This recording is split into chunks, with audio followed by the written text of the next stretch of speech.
is the one.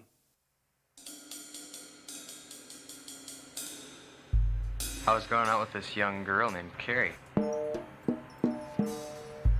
I was feeling sad, because I hadn't seen her in a long time, and I decided to ride my bike to her house. She lived in Malacca, which is about 48 miles away.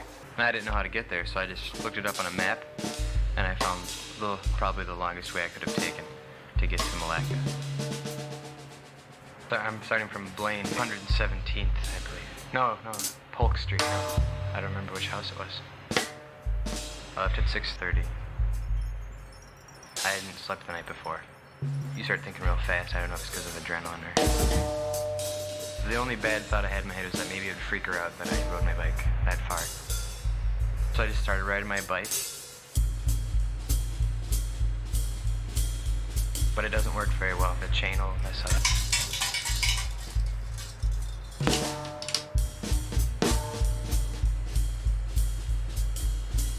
It was real sunny, pretty hot out.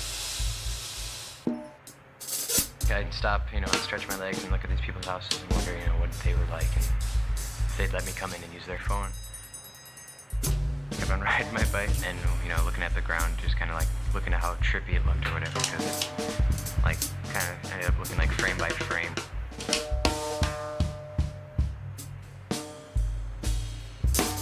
It smelled bad most of the time because the cars were driving by me. But the scariest thing that happened on my bike ride was when semis would drive by. My dad, when he was young, he used to drive semi, and these people were drunk on the wrong side of the freeway, and they had head-on collision. Near Cambridge, I started racing this lady on horse, and she won after she realized I was racing her. Kind of like a weird kind of proof to myself, maybe, that I could do it. When I got to Cambridge, I was like, wow, I'm at Cambridge, should I go back? Can't go back anymore because it's a shorter distance to go to her house than it would to go back home.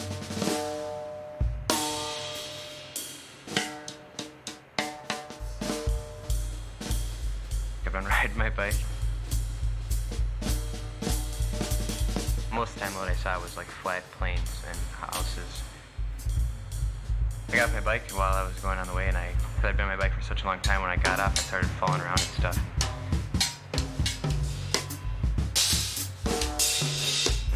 They thought I was drunk, so I left right away. And then I finally saw signs that said Malacca. And I went to the town grocery store where they have a free phone, and I called up Carrie. I think I got her dad. Yeah, I just said, is Carrie there? And he said, yeah, he's there. I was like, hey, Carrie. Hi. She goes, I bet you don't know where I am. And she goes, where are you? I said, I'm at your supermarket where you used to work. She was quite surprised, and I don't know exactly how she really felt about it. And I was like, yeah, could you pick me up and feed me some food? Sure. She came about 15 minutes later and drove me to her house. And when I saw her, she didn't smile or anything, I thought maybe she'd be happy to see me, wow, he rode 5 hours to see me. But there was nothing like that. She lived in the basement, and they had trumpets in the basement. She's got a nice little dog that runs around and eats cigarette butts. Little frisky business every once in a while. And then she asked me how I felt about the relationship, and I feel pretty good, I just rode my bike 5 hours to get here. And she was like, oh, I went about our normal business, and I ate some food and stuff, and then later on I asked her why she asked me that question, and she basically told me that she didn't want to be with me anymore, physically or whatever. And I took that well, I think, considering the fact that I just rode 5 hours to get there. That might have been one of the things that made her want to break up with me. I was just maybe too much.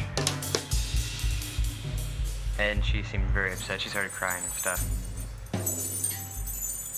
I felt let down, maybe, I guess, but I wasn't, extremely upset. I'd rather have her tell me that she didn't like me than pretend that she liked me. I'm sure there was some sort of anger at the time. What she could have told me some other time, maybe.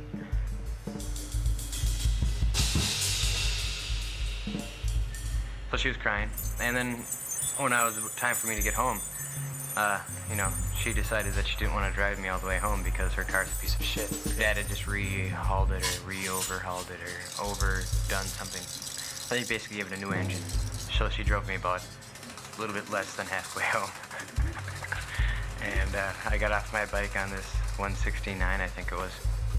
I was in Elk River for a while and I had to go up hills and down hills and up hills.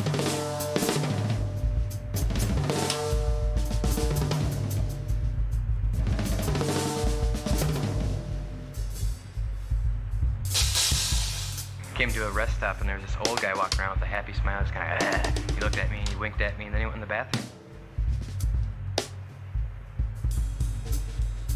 Finally got into downtown Anoka where people like to drive their cars around and I raced a car there, but he didn't know how I was racing him at first. He beat me, but it was okay. I was kept on riding my bike and then I finally got home around 12:30. That was about a 3-hour bike ride. But my mom was pretty surprised and she's like, wow. Everybody I told was like, wow.